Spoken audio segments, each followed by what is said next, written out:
졸업하신 6위 정관장 고희진 감독님을 모시겠습니다. 정관장 레드스파크스는 메가와티 퍼티를 진행하겠습니다. 네, 정관장 또한 메가와티 선수와의 동행을 선택했습니다. 정관장 Red Sparks has picked Megawati Patiwi. 네, 메가 선수가 바쁜 와중에도 또 함께 해주고 있습니다. 네, 이하 재계약팀은 어제 또 계약을 모두 마무리했기 때문에 이하 절차는 생략하겠습니다. Player has already re-signed with their former club. Dua musim membela Red Sparks, Kovo beri kesempatan Megawati Hangestri main lagi di V-League. Federasi Bola Voli Korea Selatan, KOVO, akan kembali memberi kesempatan kepada Megawati Hangestri untuk bisa mengikuti seleksi draft kuota Asia musim depan. KOVO beberapa waktu lalu baru saja menutup pendaftaran seleksi draft kuota Asia untuk musim depan. Dalam draft kuota Asia musim depan, KOVO mengatakan akan terdapat lebih banyak pemain yang berpartisipasi.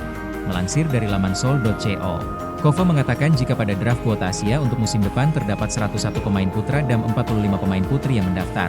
Menurut KOVO, sebagai hasil dari penutupan pendaftaran untuk draft perempat Asia, 101 tim putra dan 45 tim putri mendaftar, tulis seoul.co. Angka tersebut jauh meningkat jika dibanding musim lalu, di mana hanya ada 69 pemain putra dan 37 orang putri yang mendaftar. Jumlah tersebut juga masih bisa bertambah, mengingat KOVO memberi kesempatan untuk 2 pemain jebolan kuota Asia yang sudah menjalani musim keduanya untuk kembali mendaftar.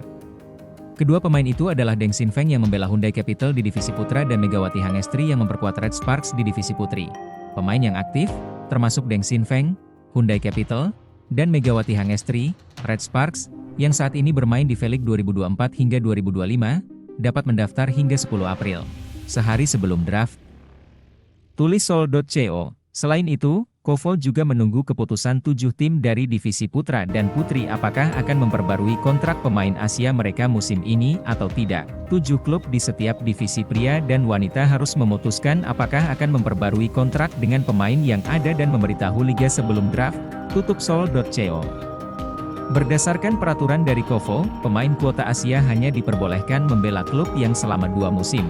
Mereka diperbolehkan kembali bermain di Liga Voli Korea untuk ketiga kalinya, namun tidak bisa kembali ke klub yang sudah ia bela selama 2 musim. Klasemen Liga Voli Putri Korea hari ini, idola Megawati ketiban berkah, Red Sparks merana. Klasemen Liga Voli Putri Korea terbaru, Red Sparks gagal menambah poin setelah kalah dari GS Chalters, Rabu, 26 Februari 2025. Tim idola Megawati Hangestri, Pink Speeders, ketiban berkah setelah Red Sparks menelan pil pahit di kandang GS Chalters.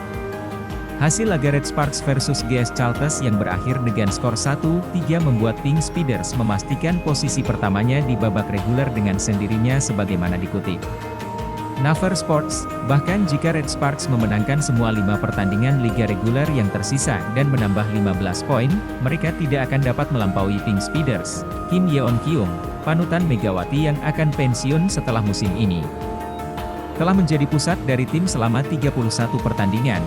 Kim menunjukkan konsistensi dengan catatan tingkat keberhasilan serangan rata-rata 45,87%, berperan aktif dalam momen-momen krusial di setiap pertandingan.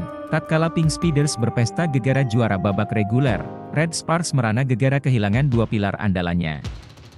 Mulai dari Vanja Bukilit pekan lalu, minggu ini dimulai dari kehilangan Park Eun-jin. 2 pemain inti besutan Ko Hae-jin terluka di bekap cedera dan tak mampu membantu Red Sparks meraih kemenangan atas GS Chalters. Red Sparks juga gagal menjauhi Hyundai Hillstatte meski sejatinya masih ajak di posisi 2 klasemen. Meski demikian, Red Sparks justru masih punya gap tipis dengan Hyundai yakni 1 angka saja.